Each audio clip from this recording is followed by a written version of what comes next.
الذين أذهب الله عنهم الرجس وطهرهم تطهيرا.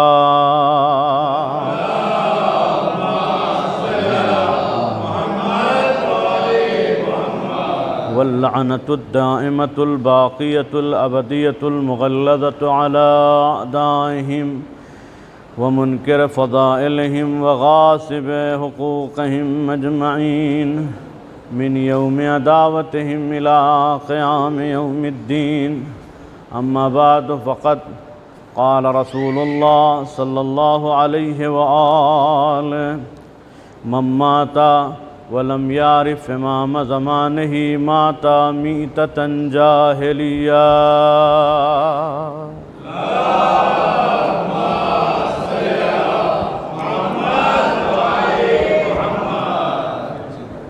عزیزان محترم، ماہ محرم کا آغاز ہو چکا ہے۔ کل کی مجلس استقبال ادا کے عنوان سے تھی۔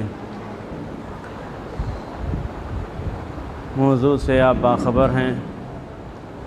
موضوع کیا ہے؟ معرفت امام زمانہ علیہ السلام۔ صلوات پڑھیں محمد وعلیہ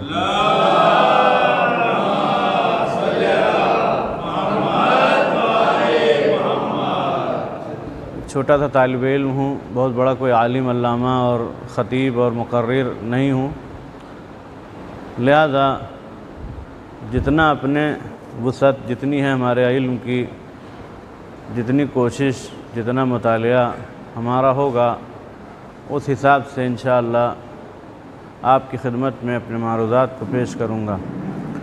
بس درخواست یہ ہے کہ توجہ سے سنیے گا تاکہ اپنی بات اور اپنے مطالب کا پہنچانا آسان ہو جائے ہمارے لیے۔ حدیث بہت ہی مشہور و معروف حدیث ہے کہ جو اکثر و بیشتر ہم اس حدیث کو سنتے رہتے ہیں کہ اگر کوئی من مات ولم یعرف امام زمانے، اگر کوئی اپنے زمانے کے امام کو پہچانے بغیر مر جائے تو اس کا مطلب یہ ہے کہ وہ جہالت کی موت مرا، یعنی وہ گمراہی کی موت مرا۔ جو بھی اپنے زمانے کے امام کو پہچانے بغیر مر جائے، جو بھی اس دنیا سے رخصت ہو جائے، وہ اگر اس نے اپنے زمانے کے امام کو نہیں پہچانا تو اس کا مطلب یہ ہے کہ وہ اس دنیا سے جاہل مرا، اس نے کچھ بھی اس دنیا سے حاصل نہیں کیا، علم اس نے کوئی حاصل نہیں کیا۔ اس حدیث کے سلسلے میں امام جعفر صادق علیہ السلام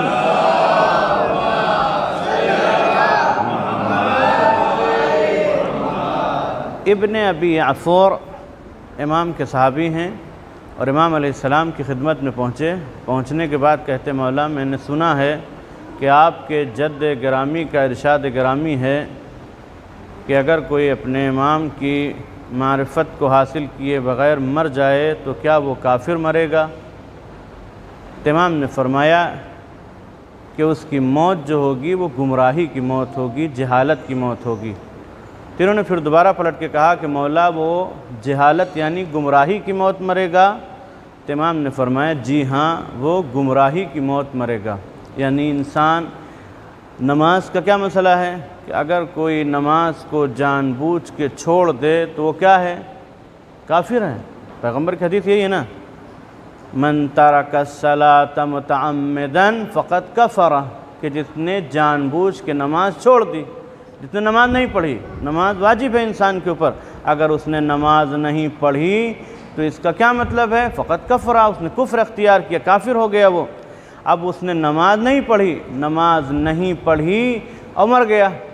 مرنے کے بعد کہاں مرا؟ مسلمانوں کے ہاں مرا، اس کے ہاں سب مسلمان تھے، مسلمانوں کی بستی میں مرا، مسلمانوں کے گاؤں میں مرا، ان کے شہر میں مرا، تو اس کا مطلب یہ ہے کہ اب اس کو لے جا کے جلا نہیں دیا جائے گا، بلکہ کیا کیا جائے گا؟ کفن دیا جائے گا، غسل دیا جائے گا، نماز اس پہ پڑھی جائے گی اور دفن کر دیا جائے گا۔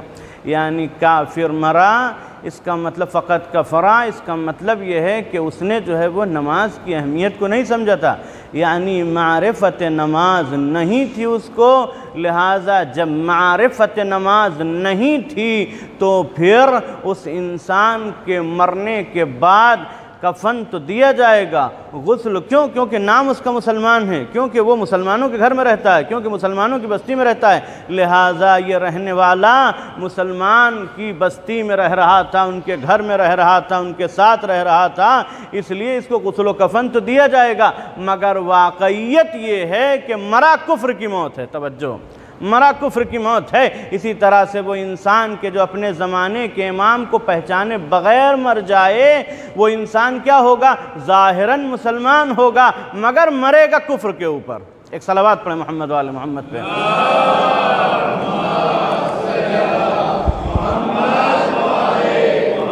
یہ حدیث اتنی مشہور و معروف حدیث ہے کہ جہاں اس کے کچھ الفاظ کی تبدیلی کے ساتھ، ہمارے برادران کے ہاں بھی یہ حدیث مشہور ہے، کچھ الفاظ کی تبدیلی کے ساتھ، کیونکہ تمام تر چیزیں جو ہے وہ بیان کرنا مقصود نہیں ہے۔ اگر تاریخ اور کتابوں کے اوپر چلے گئے تو ایک وقت درکار ہے کہ جو ہم صرف حوالے دیتے رہیں، لیکن آج کے زمانے میں بہت ہی آسان ہے کہ انسان گوگل اپنے پاس ہے، حدیث ڈالیے، آپ کو حوالے سب پتہ چل جائیں گے کون سی کتاب میں کہاں پہ ہے، لہذا بہت ہی آسانی سے انسان اس حدیث کو، یہ حدیث متفق علیہ حدیث ہے کہ جو سب کے درمیان میں مشہور حدیث، کچھ الفاظ کی تبدیلی کے ساتھ جو ہے وہ یہ حدیث موجود ہیں۔ مثلا فرمایا من مات ولیس عنقہ بیعۃ مات میتۃ جاہلیہ، کہ اگر کوئی انسان مر جائے اور اس کے اوپر اس کے امام کی، اس زمانے کے امام کی بیعت نہ ہو تو اس کا مطلب یہ ہے کہ وہ جہالت کی موت مرا۔ یہ ہمارے برادران کے ہاں یہ حدیث پائی جاتی ہے کہ اگر کوئی انسان اپنے زمانے کے امام کو پہچانے بغیر مر جائے، یعنی اس کی بیعت کے بغیر مر جائے، تو اس کا مطلب یہ ہے کہ وہ جہالت کی موت مرا۔ لذا یہ متفق علیہ حدیث ہے۔ ایک صلوات پڑھیں محمد وآل محمد پہ۔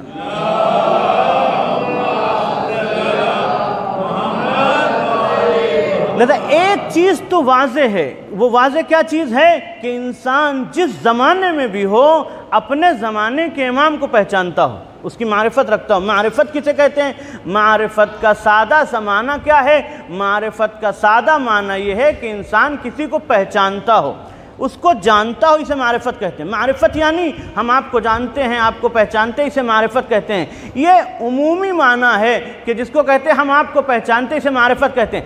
اصل میں معرفت کسے کہتے ہیں؟ کہ معرفت کا اصل اس وجدان قلبی کو کہا جاتا ہے کہ جہاں پر پہنچنے کے بعد انسان جس کی معرفت کو حاصل کر رہا ہے اس کے سامنے جھک جائے۔ توجہ، معرفت کسے کہتے ہیں؟ اس وجدان قلبی کو کہتے ہیں۔ معرفت عام طور سے ہم فلاں کو جانتے ہیں، ہم کو اگر میتا سے مثلا شیرپورہ بھیجا گیا، ہم فلاں صاحب کو جانتے تھے کہ سجاد بھائی ہیں، وہ قربان بھائی ہیں، وہ فلاں ہیں، ہم ان کو جانتے ہیں۔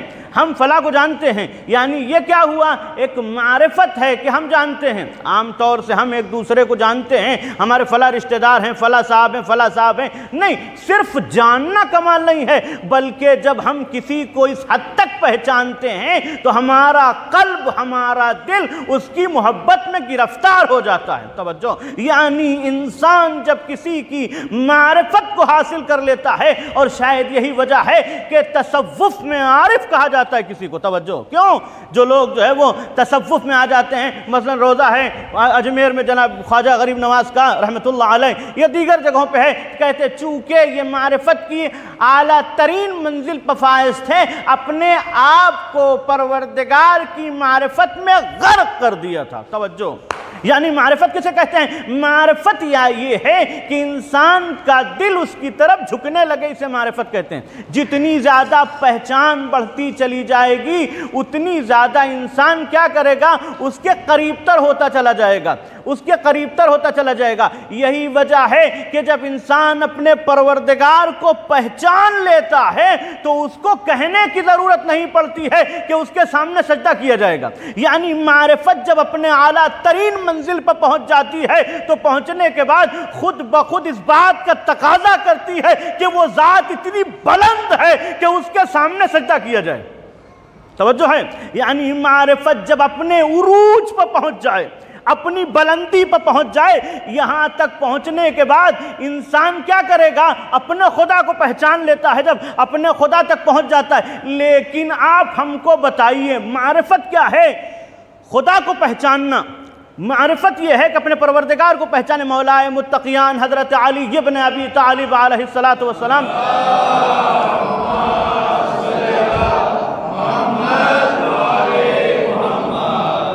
معرفت کیا ہے؟ مولانا فرمایا کہ معرفت پروردگار، دین کیا ہے؟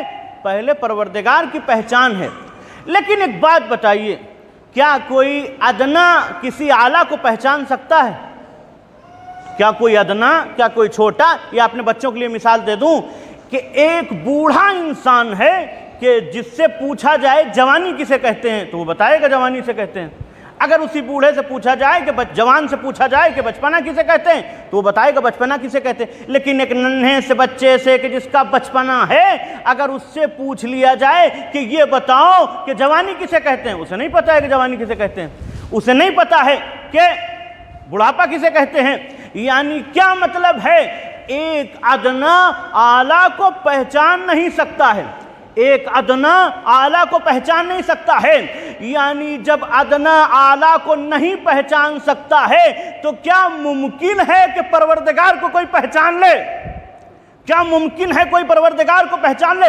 مجھے جملوں کو بدل کر کے ایک بات آپ کے سامنے پیش کروں، وہ یہ ہے کہ جب اس پروردگار کے رسول کو پوری کائنات مل کے نہ پہچان سکی تو اس پروردگار کی معرفت کون حاصل کر سکتا ہے؟ ایک صلوات پڑھیں محمد وعلی محمد پہ۔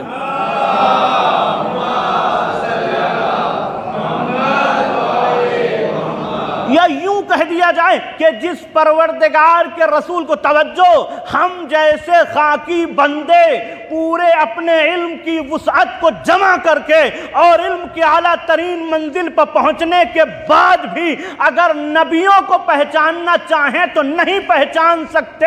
جب ہم نبیوں کو، ہم خاکی بندے ہو کر کے نبی کو نہیں پہچان سکتے، یعنی ہماری منزل یہ ہے کہ ہم نبیوں کو نہیں پہچان سکتے، تو ذرا سوچئے انبیاء مل کر کے مرسل اعظم اللہ کے محبوب یعنی امام الانبیاء کو کیسے پہچان سکتے ہیں؟ تو جب پوری کائنات میں انبیاء مل کر کے رسول اعظم کو پہچان نہیں سکتے تو مسلمان برابر کیسے ہو سکتا ہے؟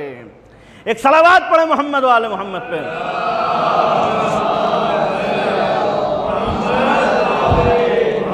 لہذا انسان کیسے پہچانے گا؟ یہ یوں کہا جائے کہ معصوم کو پہچاننا غیر معصوم کے لیے ناممکن ہے۔ کوئی معصوم غیر معصوم کسی معصوم کو پہچان لے، یہ ناممکن ہے، نہیں پہچان سکتا۔ یعنی پروردگار کو اگر پہچاننا ہے تو اس حد تک پہنچنا پڑے گا. نہیں پہنچ سکتے, ہم نہیں پہچان سکتے, ہم اس کے رسول کو نہیں پہچان سکتے, ہم اس کے پیغمبر کو نہیں پہچان سکتے, ہم وہاں تک معرفت حاصل نہیں کر سکتے. ایک صلوات پڑھیں محمد و آل محمد پہ.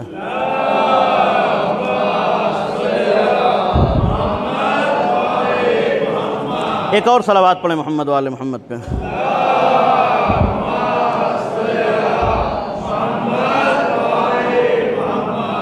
یعنی مطلب کیا ہوا؟ انسان معرفت کو کیسے حاصل کرے گا, کیسے اپنے پروردگار کو پہچانے گا, کیسے دوسروں کو پہچانے گا. یعنی انسان کی وسعت یہاں تک نہیں پہنچ سکتی کہ وہ پروردگار کو پہچان لے, نہیں پہچان سکتا.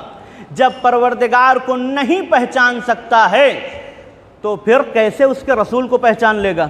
اور اگر رسول کو پہچان نہیں سکتا ہے تو پھر ان کو کیسے پہچان سکتا ہے کہ جو رسول کے نائب ہیں, جن کو ہم امام کہتے ہیں, ان کو کیسے پہچان سکتا ہے؟ یعنی ایک بات طے ہو گئی کہ خدا کو کوئی پہچان نہیں سکتا. مگر اس کے پہلے میں نے حدیث عرض کی کہ دین کیا ہے؟ پروردگار کی معرفت ہے. یا دوسری حدیث جس کو سرنامہ کلام قرار دیا, من مات ولم یعرف امام زمانے مات میتۃ جاہلیہ, کہ اگر کوئی اپنے زمانے کے امام کو پہچانے بغیر مر جائے تو اس کا مطلب یہ ہے کہ وہ جہالت کی موت مرا. دو روایتیں ہیں, ایک تو یہ ہے کہ اپنی تمام علم کی وسعتوں کو جمع کر دے, اس کے باوجود پروردگار کو پہچان نہیں سکتا. کوئی بھی انسان چاہے جتنا بڑا عالم ہو پروردگار کی معرفت, حقیقی معرفت کو حاصل نہیں کر سکتا, اپنے پروردگار کو پہچان نہیں سکتا. جب نہیں پہچان سکتا تو اس کا مطلب یہ ہے کہ ہم منبر سے بار بار کیوں کہیں کہ خدا کو پہچانو؟ یہ کوئی بات نہیں ہوئی, یہ فضول ہے کوئی بات کرے کہ خدا کو پہچانو. کیسے جب یہ کہے کہ خدا کو نہیں پہچان سکتا پھر یہ حدیث کیوں ہے؟ اس کا مطلب یہ ہے کہ کوئی چیز ہے کہ جس کے ذریعے سے خدا کو پہچانا جا سکتا ہے, لیکن وہ انسان پہچانے گا کیسے پروردگار کو, کیسے پہچان؟ دونوں روایتیں پائی جاتی ہیں. یعنی خدا کی پہچان واجب ہے. جب ہم اصول دین پڑھتے ہیں تو اصول دین میں سب سے پہلے واجبات میں ہے کہ اپنے خدا کو پہچانو. اس لیے اصول دین میں تقلید جائز نہیں ہے. انسان بڑا ہو, جب تھوڑا سا عمر اس کی بڑھ جائے تو اپنے پروردگار کو اس کا علم کے ذریعے سے پہچانے, اپنے پروردگار کی پہچان کرے. یعنی کیا وجہ ہے کہ جب ہم ایک طرف یہ کہا جا رہا ہے خدا کو پہچان ہی نہیں سکتے, دوسری طرف مذہب کا حکم ہے کہ خدا کو پہچانو, کیسے دونوں کو جمع کیا جائے گا؟ دونوں کو جمع کرنے کے لیے ایک مختصر سی مثال دے دیں کہ خدا کو کیسے پہچانیں گے. توجہ, خدا کو کیسے پہچانیں گے؟ خدا کو کتنا پہچان سکتا ہے انسان؟ سمندر ہو, ہمارے پاس ایک چھوٹی سی سوئی ہو, ہم جائیں سمندر کے پاس اور اس سوئی کو اس سمندر میں ڈالیں, ڈالنے کے بعد ہم اس کو نکالیں, کیا پورا سمندر اس سوئی میں آ سکتا ہے یا اس کے سوراخ میں پورا سمندر آ سکتا ہے؟ کہا نہیں آ سکتا. کہا کتنا آئے گا؟ کہا جتنا سوئی کا ظرف تھا اتنا اس نے سمندر کو حاصل کیا. توجہ, جتنا سوئی کا ظرف تھا اتنا اس نے سمندر کو حاصل کیا. یعنی سمندر اپنی جگہ پہ موجود ہے, اس سے کتنا حاصل کرے گا؟ جتنا ظرف ہوگا, جتنا ظرف ہوگا اتنا وہ حاصل کرے گا. لہذا پروردگار کی معرفت کو یا پھر رسول اکرم کی معرفت کو یا ائمہ کی معرفت کو ہم کما حقہ حاصل نہیں کر سکتے, اتنا حاصل کریں گے جتنا ہمارا ظرف ہوگا. جتنا ظرف ہوگا اتنا حاصل کریں گے. اگر ظرف بڑا ہوگا تو اتنا حاصل ہوگا, ظرف چھوٹا ہوگا تو اتنا حاصل ہوگا. یہی وجہ ہے کہ جتنا جس کا ظرف تھا پروردگار کے رسول نے اتنے درجے بنا دیے. جتنی جس کی معرفت بلند تھی, اگر سب کے سب برابر ہو جاتے, کہ نعرہ ہے کہ اصحاب پیغمبر سب کے سب برابر ہیں, اگر سب کے سب برابر ہوتے تو رسول اکرم کی زبان مبارک سے یہ نہیں نکلتا کہ ابو ذر تم 9ویں درجے پہ ہو, سلمان تم 10ویں درجے پہ ہو, مقداد تم 8ویں درجے پہ ہو. یہ تمام درجہ بندی اس بات کی دلیل ہے کہ جب جتنی معرفت انہوں نے حاصل کی، خدا کی جتنی معرفت، رسول کی جتنی معرفت حاصل کی، اتنے درجے بلند ہوتے چلے گئے۔ جب سلمان و ابوذر یہاں صرف 3 نام لے کر کے پیغمبر اکرم نے ایک بات اور واضح کر دی کہ کچھ تو ایسے ہیں کہ جو اس لائق بھی نہیں ہیں کہ جن کا نام لیا جا سکے۔ توجہ، معرفت کے سلسلے میں اللہ کی معرفت اگر سب کو برابر ہوتی تو پیغمبر یہ نہ کہتے کہ سلمان تم 10ویں درجے پہ ہو، ابوذر تم 9ویں درجے پہ ہو، مقداد تم مثلا 8ویں درجے پہ ہو، اور عمار تم 7ویں درجے پہ ہو۔ یہ درجہ بندی اس بات کی دلیل ہے کہ ظرف جس کا جتنا ہوگا اس نے اتنی معرفت حاصل کی۔ توجہ، یہ چاہے اصحاب پیغمبر میں ہو یا آج کے زمانے میں ہو یا قیامت تک آنے والے انسان ہو، جس کا جتنا ظرف ہوگا اتنا وہ معرفت پروردگار حاصل کرے گا، جتنا ظرف ہوگا۔ اب مجھے ایک بات بتائیے، یہاں پیغمبر اکرم کی یہ متفقن علیہ حدیث ہے، آپ کبھی طارق جمیل کو سنیے تو اس حدیث کو باقاعدہ بیان کرتے ہیں، دوسرے علماء کو سنیے یوٹیوب پہ، چونکہ آج کا زمانہ یوٹیوب کا ہے لہذا کتابوں سے زیادہ یوٹیوب کا حوالہ لیجیے۔ آپ جب آپ ان سے سنیے تو آپ کو بتائیں گے، اس حدیث کو باقاعدہ بیان کر کے بتائیں گے، یعنی کون ہے یہ جن کو جتنی معرفت ہے، درجہ ہے جتنا ان کا ایمان کا، جتنی معرفت حاصل کر لی، مگر اس میں کہیں مولا کا نام نہیں آیا۔ اب آپ ہم سے سوال کیجئے کہ مولانا آپ تو بیٹھے تھے، آپ نے 3 نام لیے، یہ پہلا درجے پر، سلمان 10ویں درجے پر، اور ابوذر 9ویں درجے پر، عمار 8ویں درجے پر، یہ سب کے سب درجے تھے، مولا کا درجہ کیا ہے؟ توجہ چاہ رہا ہوں، مولا کا درجہ کیا ہے؟ ذرا بتائیے تو مولا کا درجہ۔ میں نے کہا کوئی درجہ نہیں ہے، توجہ، کوئی درجہ نہیں ہے۔ اب آپ تعجب سے پوچھنے لگے مولانا درجہ کیوں نہیں ہے؟ وہ تو مولا ہے، ان کا تو کوئی درجہ ہونا چاہیے۔ ہم نے کہا سنو، درجے جو ہیں وہ اسکول کے طلاب کو دیے جاتے ہیں، اسٹوڈنٹ کے لیے درجے معین ہوتے ہیں، پرنسپل کو درجہ نہیں دیا جاتا۔ ایک صلوات پڑھے محمد والے محمد پہ۔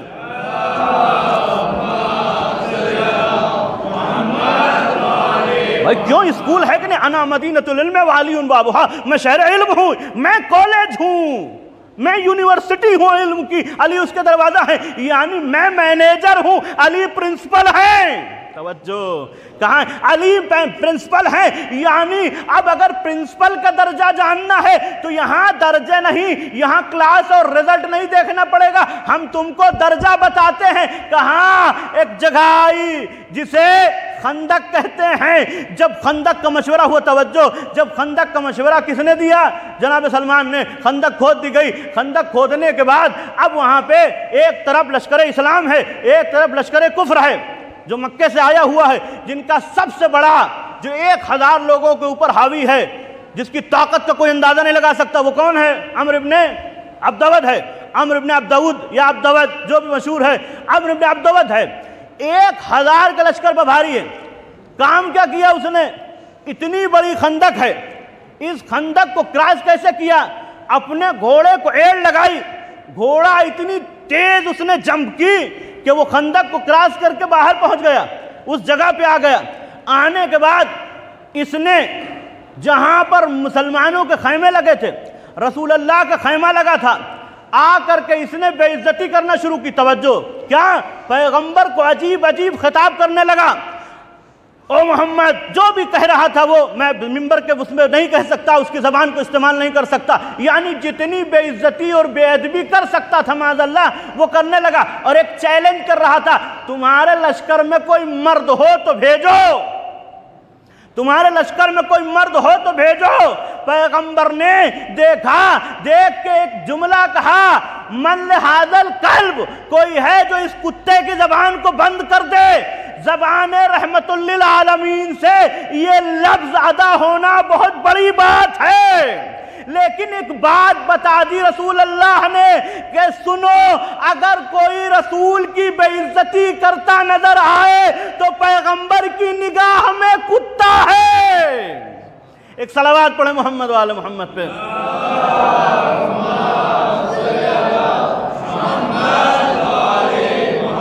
کیا کہاں ادھر مولا کائنات سب اٹھے بار بار مسلمان ایک دوسرے کو منع کر جانتے ہو ہم نے اس کو دیکھا ہے فلاں جنگ میں دیکھا تھا ہم نے فلاں جگہ دیکھا تھا بہت خطرناک آدمی ہے اس کے سامنے جو بھی جاتا ہے بچتا نہیں ہے جو بھی جائے گا بچے گا نہیں لہذا کیا کریں جانا نہیں مسلمان ایک دوسرے کو روک رہے ہیں پیغمبر اکرم نے ایک اعلان کیا کوئی ہے جو جائے گا اس کے سامنے اور اس کی زبان کو بند کر دے گا کوئی نہیں ہے ایک جوان اٹھا جب جوان چلنے لگا تو کیا کہا پیغمبر نے آج کل ایمان کل کفر کے مقابلے میں جا رہا ہے توجہ کل ایمان کل کفر کے مقابلے میں جا رہا ہے اب آپ نے سمجھا جو اسٹوڈنٹ ہوتے ہیں ان کے درجے ہوتے ہیں سلمان اس یونیورسٹی کے طالب علم ہے لہذا 10ویں درجے پر ابو ذر اس کے طالب علم ہے 9ویں درجے پر مقداد اس کے طالب علم ہے 8ویں درجے پر عمار 7ویں درجے پر یہ سب کے سب درجے ہوں گے کلاس ہوں گے ان کے مگر پرنسپل جب جائے گا تو آواز آئے گی کل ایمان کل کفر کے مقابلے میں جا رہا ہے ایک صلوات پڑھیں محمد و آل محمد پہ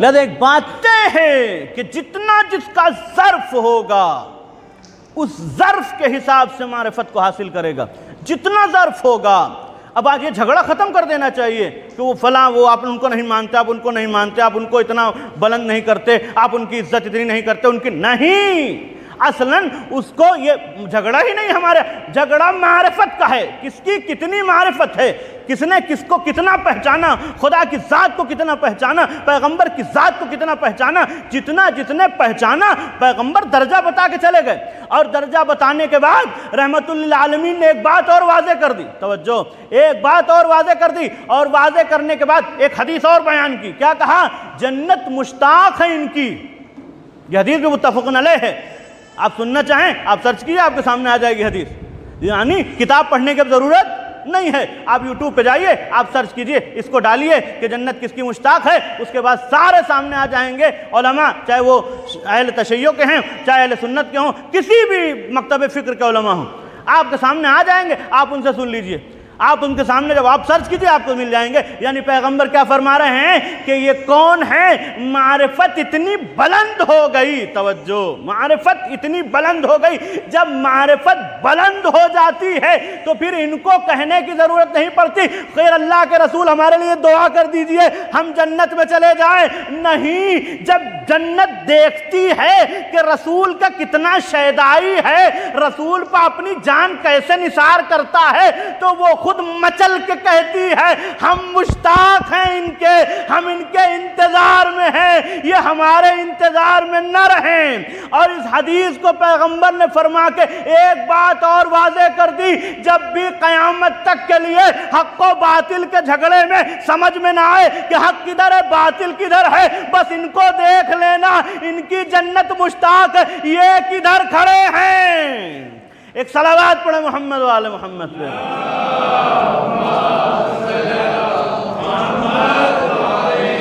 سب سے پہلی چیز یہ ہے کہ اپنے ظرف کو اتنا بلند کرے کہ پھر پہچان سکے اپنے خالق کو پہچان سکے اپنے پیغمبر کو پہچان سکے اپنے امام کو پہچان سکے اس کے پہچاننے کے لیے پہلے ظرف بلند کرنا ہوگا اتنا آسان نہیں ہے کہ ہم معرفت حاصل کر لیں ہمارے ہاں اللہ 1 پنجتن 5 امام 12 معصوم 14 کہنا آسان ہے پڑھنا آسان ہے سیکھنا اور سکھانا آسان ہے مگر سیکھنے اور سکھانے کے بعد ان کی معرفت اور حقیقی پہچان کرنا مشکل ہے اتنا آسان نہیں ہے کہ وہ تو آسانی سے ہم نے پہچان لیا کہ ہمارے امام ہیں نہیں اتنا آسان ہوتا تو آج کربلا میں صرف 72 نہ ہوتے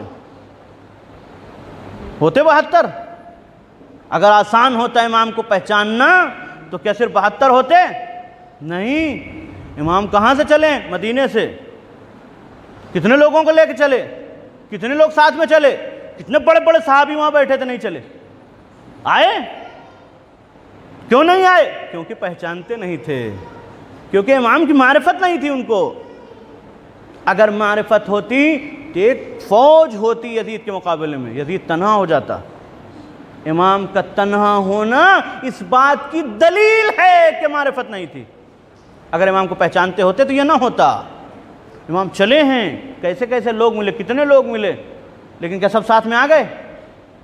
نہیں آئے. بلاتے رہے امام، راستے پر اپنا مقصد بیان کرتے رہے، لیکن نہیں آئے. کیوں نہیں آئے؟ کیونکہ معرفت. اور آنے والا آیا، راستہ روکا، کتنے دن میں تبدیل ہو گیا؟ 2 محرم کو راستہ روکا، 9 محرم کو حاضر ہے. شب عاشور تڑپ رہا ہے. کیوں؟ کیونکہ معرفت حاصل کر لی اس نے. مختصر سے پورے محرم عرض کرتے رہیں گے. قافلہ چلا رہا کون ہے؟ نصرانی ہیں، عیسائی ہیں، کرسچن ہیں، ابھی شادی ہوئی ہے، جوان ہیں، ابھی کچھ دن ہوئے شادی کے. لیکن کیا ہوا؟ چند لمحے کی بیٹھک میں کتنا پہچانا؟ کتنا پہچانا؟ کیسے پہچان لیا؟ ابھی جو قافلہ الگ تھا، خیمہ الگ تھا، ساتھ میں ہو گئے. کہاں سے آئے؟ مسلمان بھی نہیں ہے، کرسچن ہے، ابھی نئی شادی ہے، لیکن کتنی پہچان ہے، اتنی بلند معرفت حاصل کی کہ ماں کہہ رہی ہے سر کو پھینک کے.